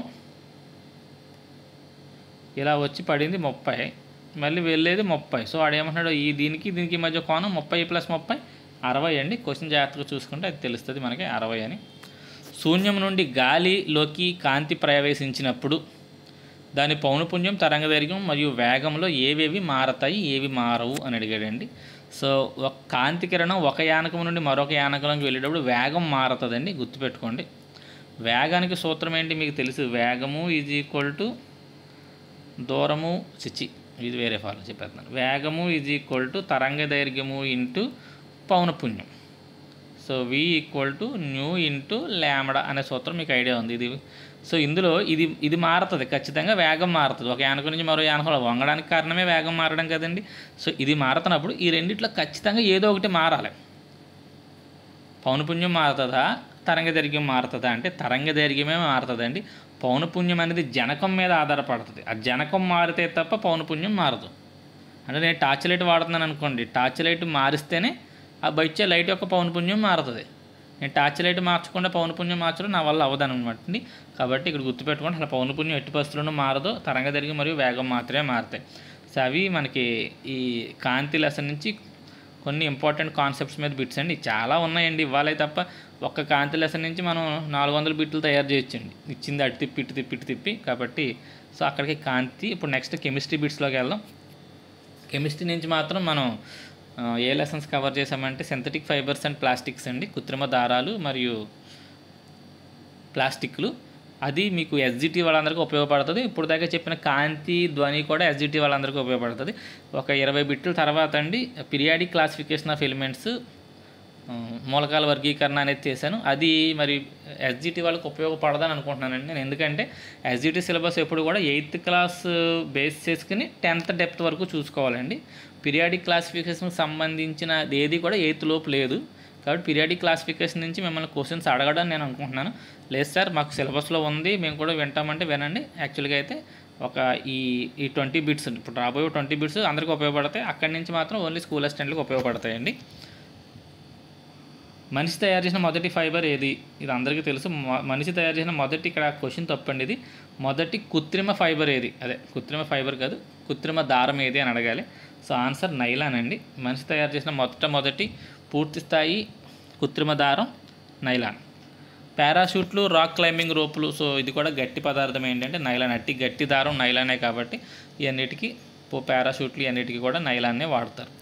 కృత్రిమ పట్టు అని దేన్ని పిలుస్తారు? కృత్రిమ పట్టు అని దేన్ని పిలుస్తారు? వెరీ ఇంపార్టెంట్ అండి. రేయాన్ని పిలుస్తారు కృత్రిమ పట్టు అని. ఆర్టిఫిషియల్ సిల్క్ అని దేన్ని పిలుస్తారంటే రేయాన్ అండి. ఈ సింథటిక్ ఫైబర్ ఉనికి ఇది ఆర్టిఫిషియల్ వూల్ అండి. ఇది ఆర్టిఫిషియల్ వూల్ అనేమో మనం యాక్రిలిక్ని పిలుస్తామండి. సో 54కి ఆన్సర్ సి. ఆ రెండు గుర్తుపెట్టుకోండి. కృత్రిమ ఉన్నేంటి, కృత్రిమ సిల్క్ ఏంటి. కింది వాటిలో థర్మోసెట్టింగ్ ప్లాస్టిక్ ఏది? థర్మోసెట్టింగ్ ప్లాస్టిక్స్ అంటే మీకు తెలుసు కదండి. ఒక్కసారి ప్లాస్టిక్ తయారైపోయిన తర్వాత దాన్ని ఎంతసేపు వేడి చేసినా అది దాని యొక్క రూపాన్ని మార్చుకోదు. అటువంటివి మనకు 2 ఉన్నాయండి, బెకలైట్, మెలమైన్. సో ఇది బెకలైట్ అండి. Thermosetting plastic Bakelite. విద్యుత్ స్విచ్లు, కుక్కర్ హ్యాండిల్స్ కూడా బెకలైట్తోనే తయారు చేస్తారండి. అగ్నిని తట్టుకునే అగ్నిమాపక దుస్తులు, టైల్స్ ఇటువంటివి మాత్రం అగ్నిని తట్టుకునేవన్నీ కూడా మెలమిన్తో తయారవుతాయండి. ప్లాస్టిక్లను తిరిగి కరిగించి వేరు వేరు ఆకృతులుగా మార్చగలిగే వాటిని థర్మోప్లాస్టిక్స్ అని, మార్చలేని వాటిని థర్మోసెట్టింగ్ ప్లాస్టిక్స్ అని పిలుస్తారండి. నెక్స్ట్ ఏ ప్రిన్సిపల్ ఉపయోగించి ప్లాస్టిక్ కాలుష్యం తగ్గిస్తామంటే 5R అండి. 5Rలో ఆర్లన్నీ ఏంటో ఒకసారి చూసుకోండి. ఇది చాలా టేబుల్ ఒకటి ఉందండి. ఏ పదార్థం భూమిలో కలిసిపోవడానికి, జీవ విచ్ఛిన్నం కావడానికి ఎంత సమయం పడుతుందనే టేబుల్ ఆధారంగా క్వశ్చన్ ఇచ్చాను. ఇది తప్పండి. కాగితానికి సుమారు 100 రోజుల వరకు పడుతుందని చెప్పి ఇవ్వడం జరిగింది. సో కాగితం 1 నుంచి 2 వారాలు అయితే తప్పండి. మిగతా అన్ని రైటే. మీరు ఆ టేబుల్ చదువుకోండి. నెక్స్ట్ 361 సరికాని వాక్యాలు. ఇటువంటి ఇచ్చినట్టు మాత్రం ప్రతి వాక్యాన్ని చదువుకోండి. మిగతా క్వశ్చన్స్ డైరెక్ట్గా చూసుకోండి. నూలు అనేది సెల్యులోజ్ అనే ఒక పాలిమర్ నుంచి తయారవుతుంది. సో కరెక్టే. నూలులో ఉండే పాలిమర్స్ ఏంటంటే సెల్యులోజ్. ఈ పాలిమర్ అంటే అర్థం ఏంటంటే ఇందులో మళ్ళీ మోనోమర్స్ ఉంటాయి. కాబట్టి సెల్యులోజ్లో ఉండే మోనోమర్ గ్లూకోజ్ అని ఇచ్చాడు. అది రైట్ అండి. నెక్స్ట్ యాక్రిలిక్ అనేది కలపగుజ్జుతో తయారు చేయబడిన కృత్రిమ దారం. ఇది తప్పండి. కలపగుజ్జుతో తయారు చేయబడిన కృత్రిమ దారం రేయాన్ అండి, యాక్రిలిక్ కాదు. కాబట్టి బి తప్పు. సో మిగతావన్నీ రైట్ అవుతాయి. ఒకసారి నైలాన్ అనేది గాలి, నేల బొగ్గు, నీరు, గాలితో తయారవుతుంది. నైలాన్ కరెక్టే. నెక్స్ట్ వివిధ సీసాలు, పరికరాలు, ఫిల్ములు మొదలైన దానికి పాలీఇథిలిన్ టెరాఫ్థలిన్ PET అనే దాన్ని వాడతారండి. PET ఫుల్ ఫామ్ ఏంటి అని కూడా అడుగుతాడు, చూసుకోండి. పాలీఇథిలిన్ టెరాఫ్థలేట్ అనేది PET యొక్క ఫుల్ ఫామ్. సో దీని ఆన్సర్ వచ్చేసరికి బి అండి. శీతాకాలంలో వేసుకునే చలికోట్లు, సాలువాలు, దుప్పాలు కృత్రిమ ఉన్ని అంటే అదే మా ఆన్సర్ అండి. కృత్రిమ ఉన్ని ఏంటండి? యాక్రిలిక్. సో 362కి ఆన్సర్ సి అండి. కృత్రిమ దారాలకు ఉండే ముఖ్యమైన ప్రతికూలత ఏంటి? కృత్రిమ దారాలు మనం ఎందుకు చాలా ఉపయోగాలు ఉన్నాయి. ఒక నష్టం ఉందంటే ఆ నష్టం ఏంటి? ఇవి ధరించినప్పుడు చెమటను పీల్చుకోకపోవడం వల్ల ఇవి వేడిని కలిగిస్తాయి. ఇవి పెట్రో రసాయనాలతో తయారు చేయడం వల్ల చర్మానికి క్యాన్సర్ కలిగిస్తాయి. ఇవి త్వరగా ముడతలు పడిపోవడం మరియు తెగిపోవడం జరుగుతూ ఉంటుంది. ఇది అసలు తప్పు. త్వరగా ముడతలు పడవు, తెగిపోవు.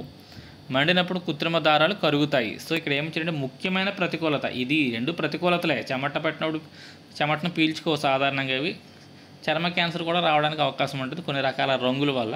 కానీ అవేమి ముఖ్యమైన ప్రతికూలతలు కాదు. కానీ ఇదే అండి అతి ముఖ్యమైన ప్రతికూలత ఏంటంటే మండినప్పుడు ఈ కృత్రిమ దారాలు కరిగిపోయి చర్మానికి అంటుకుని ఊటరావు అనమాట. అగ్ని ప్రమాదాలు జరిగినప్పుడు పైగా ఇవి పెట్రోకెమికల్స్ తయారవుతాయి కూడా చాలా ఈజీగా మంటలు అంటుకున్నప్పుడు అవి కరిగిపోయి చర్మానికి అతుకుపోయి దాన్ని లాగుతుంటే చర్మం కూడా ఊడొచ్చేస్తుందండి. సో అది దాని యొక్క ఆన్సర్. 364 కింది వాటిలో సరికాని దానిని గుర్తించండి. సరికానిది అంటే ఒకటే తప్పు ఉంటుంది, మిగతా 3 రైట్ ఉంటాయి. మెలమైన్ అనేది ఎక్కువ వేడిని తట్టుకోగలదు, అందువల్ల మంటలు నిరోధించే బట్టల తయారీలో వాడతారు. రైట్. బెకలైట్ అనేది ఒక అధమ ఉష్ణవాహకం కాబట్టి దీంతో PVCలు తయారు చేస్తారు. ఇది తప్పండి. PVC అనేది ఒక థెర్మోప్లాస్టిక్, బెకలైట్ అనేది థెర్మోసెట్టింగ్ ప్లాస్టిక్. కాబట్టి బెకలైట్తో PVCలు తయారవ్వు అండి, తప్పది. నెక్స్ట్ ఆరోగ్య సంరక్షణ పరీక్షల్లో విస్తృతంగా ప్లాస్టిక్ని వాడుతున్నారు. చాలామంది ఇది తప్పు అనుకుంటారండి. ఆరోగ్య సంరక్షణ పరిశ్రమల్లో ప్లాస్టిక్ని విపరీతంగా వాడుతున్నారు. ఎందుకని మనం వేసుకునే ట్యాబ్లెట్స్ యొక్క కవర్లు ఇవన్నీ కూడా ప్లాస్టిక్తోనే తయారవుతున్నాయి. కాబట్టి విస్తృతంగా వాడుతున్నారు. ఆహారం వండడానికి వాడే మైక్రోవేవ్ నందు ఇది కూడా ఒక ప్రత్యేక ప్లాస్టిక్ సామగ్రిని ఉపయోగిస్తున్నారు. రైట్ అండి. నెక్స్ట్ నాన్ స్టిక్ వేర్లో దేన్ని ఉపయోగిస్తారు? టెఫ్లాన్ అండి. నెక్స్ట్ అక్కడతో మనకి ఇవి అయిపోయినాయండి. ఏవి? కృత్రిమ దారాలు మరియు ప్లాస్టిక్లు అయిపోయింది. నెక్స్ట్ నుంచి మనం పీరియాడిక్ క్లాసిఫికేషన్ ఆఫ్ ఎలిమెంట్స్లోకి వెళ్తున్నామండి. మాకు 9th ఉంది, మేము 10th ఉంది, మేము కూడా వింటామంటే ఖచ్చితంగా SGT వాళ్ళు కూడా ఒకసారి ఫాలో అవ్వండి. N అనేది ఆర్బిట్ల సంఖ్య అయితే ఆ ఆర్బిట్లో ఉండే గరిష్ట ఎలక్ట్రాన్ సంఖ్యని ఏ సూత్రం ద్వారా కనుగొనవచ్చు? సో ఒక ఆర్బిట్లో ఉండే గరిష్ట ఎలక్ట్రాన్ సంఖ్య కనుగొనడానికి సూత్రం 2ns² అండి. కాబట్టి డైరెక్ట్ క్వశ్చనే, ఫార్ములా తెలిసి ఉండాలి. ఒక ఆర్బిట్లో ఉండే గరిష్ట ఎలక్ట్రాన్ల సంఖ్య గుర్తుపెట్టుకోండి. ఒక ఆర్బిట్లో ఉండే గరిష్ట ఎలక్ట్రాన్ సంఖ్యను కనిపెట్టేది 2ns². హ్యాలోజన్లు ఏ గ్రూప్లో ఉంటాయి? హ్యాలోజన్లు అంటే మనకి 17వ గ్రూప్ అండి. 17వ గ్రూప్ని హ్యాలోజన్స్ అంటారు. సో ఈ గ్రూపు వాటి యొక్క ఫ్యామిలీస్ మనకు తెలిసి ఉండాలి. మొదటి గ్రూప్ని ఏమంటారు, రెండో గ్రూప్ని ఏమంటారు, 13వ గ్రూప్ని ఏమంటారు, 14ని ఏమంటారు. ఎందుకనంటే మళ్ళీ 3 నుంచి ఈ 12 వరకు గ్రూపులు D బ్లాక్స్ అండి. వాటి గురించి అడగడు. ఈ ఫ్యామిలీస్ పేర్ల గురించి అడిగినప్పుడు ఎక్కువగా 1, 2, 13 నుంచి 18 వీటినే 13నే 3A అని, 14నేమో 4B 4A అని అలా పిలుస్తారండి. గుర్తుపెట్టుకోండి. పీరియడ్లో ఎడమ నుండి కుడికి వెళ్ళే కొలది లోహ స్వభావం ఎలా మారుతుంది? పీరియడ్లో లెఫ్ట్ నుంచి రైట్కి వెళ్ళే కొలది లోహ స్వభావం తగ్గిపోతుందండి. ఇక్కడికి వెళ్ళే కొలది మనకి గ్యాసెస్ ఇవన్నీ వచ్చేస్తాయి. చివరంతా మనకి జడవాయువులు ఉంటాయండి. అంటే లోహ స్వభావం వాయువులకు ఉండదండి. ఇక్కడ అన్ని లోహాలు ఉంటాయి కాబట్టి లోహ స్వభావం తగ్గిపోతుంది. కాబట్టి ఆన్సర్ తగ్గుతుంది. ఆధునిక ఆవర్తన పట్టికను ఎవరు రూపొందించారు? మోస్లే అండి. ఆధునిక ఆవర్తన పట్టికను రూపొందించింది మోస్లే. కొన్ని చోట్ల బోర్స్ అని కూడా ఉంది, కానీ మనకి ఎందుకంటే మోస్ట్లీ అనే అతను ఈ పరమాణు సంఖ్యని కనిపెట్టాడండి. పరమాణు సంఖ్య ఆధారంగానే నూతన ఆవర్తన పట్టికను కూడా రూపొందించడం జరిగింది. ఆవర్తన పట్టికలో పీరియడ్లో ఎడమ నుండి కుడికి వెళ్ళేటప్పుడు మారే ధర్మాలలో సరికాని దానిని గుర్తించండి. సో క్వశ్చన్స్ ఎలా అడిగినప్పుడు కన్ఫ్యూజ్ అయిపోతాం. ఎడమ నుండి కుడి మారే ధర్మాల్లో తప్పు ఉందండి. ఇక్కడ మూలకాల లోహ స్వభావం తగ్గుతుంది, ఇందాకే చెప్పుకున్నాం. చివరికి వెళ్ళే కొద్ది గ్యాసెస్ వచ్చేస్తాయి. బాహ్య ఎలక్ట్రాన్ల సంఖ్య పెరుగుతుంది, జాగ్రత్తగా ఆలోచించుకోండి. చివరికి వెళ్ళే కొద్ది బాహ్య ఎలక్ట్రాన్లు పెరుగుతాయి. 13వ గ్రూపుకి 3 బాహ్య ఎలక్ట్రాన్లు ఉంటాయి, 14వ గ్రూపుకి 4 బాహ్య ఎలక్ట్రాన్లు ఉంటాయి, చివరిలో 18వ గ్రూపుకి 8 బాహ్య ఎలక్ట్రాన్లు ఉంటాయి. ఇది రైట్ అండి. ఇది నెక్స్ట్, పరమాణులు ఎలక్ట్రాన్లు తేలిగ్గా కోల్పోతాయి. సో గుర్తుపెట్టుకోండి, ఎదరుండే లోహాలు త్వరగా ఎలక్ట్రాన్లు కోల్పోయి ప్లస్లు అవుతాయి. ఇక్కడ ఉండే అలోహాలు ఎలక్ట్రాన్లు తీసుకుని మైనస్లు అవుతాయి. కాబట్టి ఈ కొలిది ఎలక్ట్రాన్లు తీసుకునే స్వభావం తగ్గిపోతుంది. కాబట్టి ఎలక్ట్రాన్లు కోల్పోయే స్వభావం తగ్గిపోతుంది, తీసుకునే స్వభావం పెరుగుతుంది. కాబట్టి తేలిగ్గా కోల్పోతాయి అనేది తప్పండి. తేలిగ్గా కోల్పోవు, తీసుకుంటాయి తప్ప అవి కోల్పోవు. కాబట్టి సి తప్పు. మూలకాల ఆక్సైడ్లు ఆమ్ల స్వభావం పెరుగుతుంది, ఎందుకని చివరికి వెళ్ళి కొద్ది అలోహాలు కాబట్టి అలోహ ఆక్సైడ్లన్నీ ఆమ్లాలు, లోహ ఆక్సైడ్లన్నీ క్షారాలు. సో దాని ఆన్సర్ సి అండి. ఎక్స్ అనే మూలకం XCl2 అనే ఫార్ములాతో ఒక క్లోరైడ్ని ఏర్పరిచిన ఇక్కడ ఎక్స్ ఏమవుతుంది అని అడిగాడండి. సో చూసుకోండి, XCl2 అని ఉన్నప్పుడు క్రిస్ క్రాస్ పద్ధతి ద్వారా వీటిని మనం వెనక్కి పంపిస్తే ఇక్కడ 1 ఉన్నట్టండి, ఎక్స్ కింద ఏమీ లేదండి. ఈ 2 దీని మీదకి వెళ్తుంది, ఈ 1 దీని మీదకి వెళ్తుందండి. ఎక్స్ మీదకి ఏమో +2 వస్తుంది, Cl మీదకి -1 వస్తుంది. కాబట్టి ఇక్కడ దేని మీద +2 ఛార్జ్ ఉంటుందండి, మెగ్నీషియం మీద +2 ఛార్జ్ ఉంటుందండి. ఎందుకంటే మెగ్నీషియం దగ్గర 12 ఎలక్ట్రాన్లు ఉంటాయి, జడవాయువు దగ్గరలో ఉన్నది నియాన్, కాబట్టి ఇది 2 ఎలక్ట్రాన్లు కోల్పోతుంది కాబట్టి +2 వస్తుందండి. ఎందుకంటే నియాన్ 10, ఇది 12, ఈ 2 ఎలక్ట్రాన్లు కోల్పోతే ఇది కూడా 10గా మారుతుంది. కాబట్టి లేదు, ఇంకా ఈజీగా చెప్పాలంటే మెగ్నీషియం ఎలక్ట్రానిక్ కాన్ఫిగరేషన్ 282, ఈ 2 కోల్పోతే దానికి అష్టక విన్యాసం వస్తుంది, 8 వస్తుంది చివరిలో. కాబట్టి 2 కోల్పోయి మెగ్నీషియం అయితేనే +2 ఏర్పరుస్తుంది. కాబట్టి ఆన్సర్ మెగ్నీషియం. నెక్స్ట్, ఈ క్రింది వాటిలో ఏ మూలకానికి 2వ కక్షలోని ఎలక్ట్రాన్ల సంఖ్య మొదటి కక్షలోని ఎలక్ట్రాన్ల సంఖ్యకి 2 ఉంటుంది? సో జాగ్రత్త చూడండి, ఇది మొదటి కక్షలో 2 ఉన్నాయి అనుకోండి, రెండో కక్షలో 4 ఉండాలి. సార్ మొదటి కక్షలో 1 వేసుకోవచ్చు కదంటే అసలు మొదటి కక్షలో 1 ఉండే అవకాశమే లేదు. మొదటి కక్ష నిండకుండా రెండో దాంట్లోకి వెళ్ళవు. మొదటి కక్షలో ఖచ్చితంగా 2 ఉంటాయి. దానికి డబల్ ఎక్కడ ఉంటాయి అంటున్నాడు, రెండో కక్షలో అంటే 4 ఉంటాయి. మొత్తం కలిపితే 6 పరమాణు సంఖ్య ఉన్నది కార్బన్. సింపుల్గా అలా వచ్చేస్తుందండి. ఇంకోలా అడగవచ్చు, మొదటి కక్షలోని ఎలక్ట్రాన్లకి 3 ఉన్నాయని అనుకోండి, ఇది 2 ఇది 6 వేసుకోవాలి, అప్పుడు 8 ఆక్సిజన్ అవుతుంది. 4 అన్నాడు అనుకోండి, ఇది 2 ఇది 8 వేసుకోవాలి, అప్పుడు మొత్తం నియాన్ అవుతుంది. సో అది దాని యొక్క ఆన్సర్. ఒక పరమాణు యొక్క ఎలక్ట్రాన్ విన్యాసం 287 అయినా ఈ క్రింది వాటిలో ఏ మూలక రసాయన ధర్మాలతో దాని ధర్మాలు పోలి ఉంటాయి? సో ఒక మూలకం యొక్క రసాయన ధర్మాలు చివరి ఉండే ఎలక్ట్రాన్ల మీద ఆధారపడతాయండి. చివరి దీనికి ఎంత వచ్చింది, 7. ఇంకా దేనికైతే చివరి అలా 7 వస్తుందో అదే మన ఆన్సర్ అండి. సో ఇక్కడ నైట్రోజన్ అటామిక్ నెంబర్ 7 25 అని రాస్తాం, దీనికి చివరి 5 వచ్చింది. అంతే తప్ప పరమాణు సంఖ్య 7 కాబట్టి ఇక్కడ చివరి 7 ఉంది కాబట్టి 2 సమానం అవుతాయి అనుకోకండి.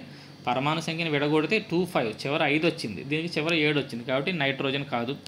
ఫ్లోరిన్ పరమాణు సంఖ్య 9, దీన్ని 27 అని రాస్తుంది, దీనికి చివరి 7, దీనికి చివరి 7, కాబట్టి ఆన్సర్ పి అండి, ఫ్లోరిన్ అండి. నెక్స్ట్, పరమాణు పరిమాణం యొక్క తగ్గుతున్న క్రమాన్ని రాయండి. పరమాణు పరిమాణం తగ్గుతున్న క్రమం అంటే పెద్దదాని నుంచి చిన్నకి వెళ్ళాలండి.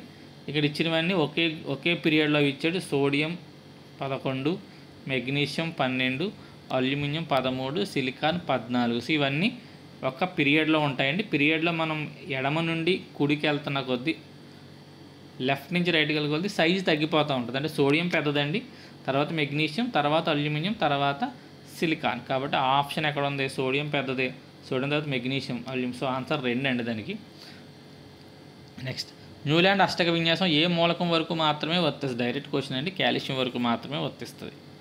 నెక్స్ట్, పరమాణు సంఖ్య 20 గల మూలకం ఆవర్తన పట్టికలో ఎక్కడ ఉండదు? సో 20 ఇచ్చాడు, ఎక్కడ ఉంటుందని అడిగాడు. ఎలక్ట్రానిక్ కాన్ఫిగరేషన్ 2882 అండి, ఇది దాని యొక్క ఎలక్ట్రాన్ విన్యాసం. ఇలా రాస్తాం. సరే ఇలా ఎలా రాశారు అని అడగండి, ఎందుకనంటే మొదటి పీరియడ్లో 2 ఎలక్ట్రాన్స్ పడతాయి, తర్వాత పీరియడ్లో 8, తర్వాత పీరియడ్లో 8, ఆ తర్వాత పీరియడ్లో 18 ఇలా పడతాయండి. కాబట్టి నింపేటప్పుడు ముందు 2, తర్వాత 8, తర్వాత 8, ఆ తర్వాత 2 వేస్తాను నేను. కాబట్టి 2882 అండి.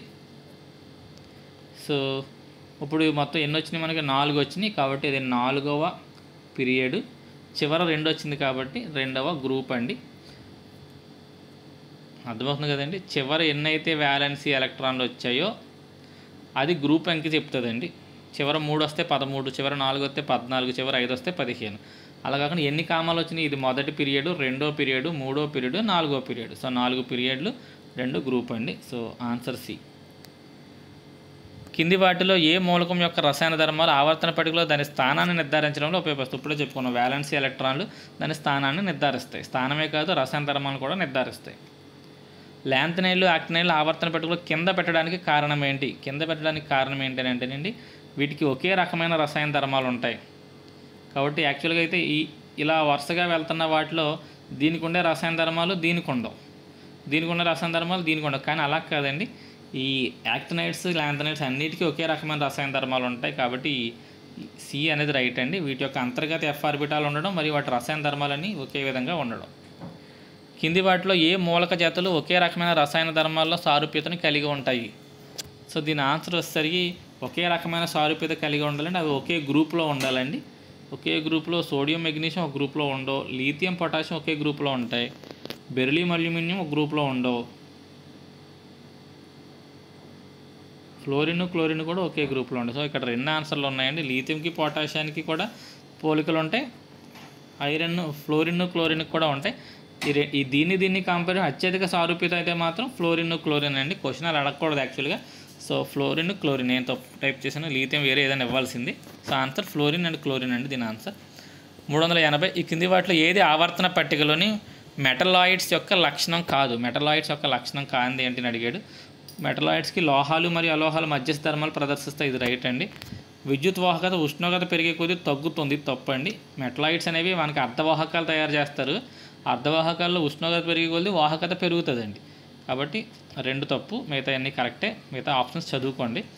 అయనైజేషన్ శక్తి ప్రకారం ఈ కింది ప్రకటనలో ఏది నిజం కాదు?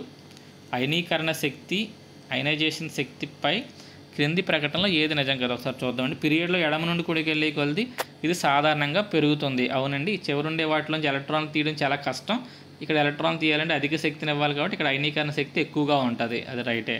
గ్రూప్లో పైనుంచికి వెళ్ళే కొలది తగ్గుతుంది, కారణం గ్రూప్లో పైనుంచి కింద కొలది సైజు పెరిగిపోతుంది కాబట్టి ఎలక్ట్రాన్ ఈజీగా తీసేయచ్చు. మీకు ఇవన్నీ తెలుసు అనుకుంటున్నాను. కాబట్టి ఇక్కడ మనకి సాధారణంగా అయనీకరణ శక్తి తగ్గుతుంది. నోబుల్ వాయువులకు అత్యల్ప అయనీకరణ శక్తి ఉంటుంది. సో ఈ చివరి ఉంటాయండి నోబుల్ గ్యాసెస్. ఇక్కడ ఏం చెప్పుకుంటున్నాం, చివరికి వెళ్ళి కూడా అయనీకరణ శక్తి పెరుగుతుంది అని చెప్పుకున్నాం. అత్యధిక అయనీకరణ శక్తి కలిగినవి నోబుల్ గ్యాసెస్ అండి. ఆల్రెడీ అవి స్థిరత్వాన్ని సంతరించుకుని ఉంటాయి, ఇక్కడి నుంచి ఎలక్ట్రాన్ తీయడం చాలా చాలా కష్టం కాబట్టి అసలు నోబుల్ గ్యాస్ నుంచి ఎలక్ట్రాన్ తీయడం చాలా కష్టమైపోద్ది కాబట్టి అయనీకరణ శక్తి చాలా ఎక్కువగా ఉంటుంది, ఇది తప్పు అండి. కాబట్టి సి తప్పు. డి ఒకసారి చదువుకోండి. మెండలీవ్ ఆవర్తన పట్టికలో అనామలస్ పెయిర్స్ అసాధారణ జతలు ఏర్పడడానికి ప్రధాన కారణం ఏంటి? ఐసోటోపుల ఉనికి, పరమాణు ద్రవ్యరాశి ఆధారంగా వర్గీకరించడం, బహుళ వ్యాలెన్సీలు కలిగి ఉండడం, ఇదండి. మెండలీవ్ కానీ, న్యూలాండ్స్ కానీ, డాబరినర్ కానీ పరమాణు ద్రవ్యరాశి ఆధారంగా వర్గీకరించడమే వాళ్ళు చేసిన మెయిన్ తప్పండి. కాబట్టి పరమాణు ద్రవ్యరాశి ఆధారంగా వర్గీకరించడమే ఈ అసాధారణ జతలకి కారణం అండి. కింది వాటిలో ఏది ఎలక్ట్రాన్ ఆకర్షణ, ఎలక్ట్రాన్ ఎఫినిటీ యొక్క సరైన నిర్వచనం? ఎలక్ట్రాన్ ఎఫినిటీ యొక్క సరైన నిర్వచనం ఏంటి? ఎలక్ట్రాన్ ఎఫినిటీ అంటే మీకు తెలుసు, ఎలక్ట్రాన్ మనం ఇస్తే శక్తిని అది విడుదల చేయాలి కాబట్టి ఇక్కడ విడుదలయ్యే శక్తి ఇదో తటస్థ పరమాణుకి ఎలక్ట్రాన్ పొంది అయాన్గా మారినప్పుడు విడుదలయ్యే శక్తినే మనం ఎలక్ట్రాన్ ఎఫినిటీ అంటామండి. ఎలక్ట్రాన్ ఆకర్షణ శక్తి, ఎలక్ట్రాన్ ఎఫినిటీకి వేరే పదం మీద ఉంటుంది. మూలకమును మొదటిగా నిర్వచించింది ఎవరు?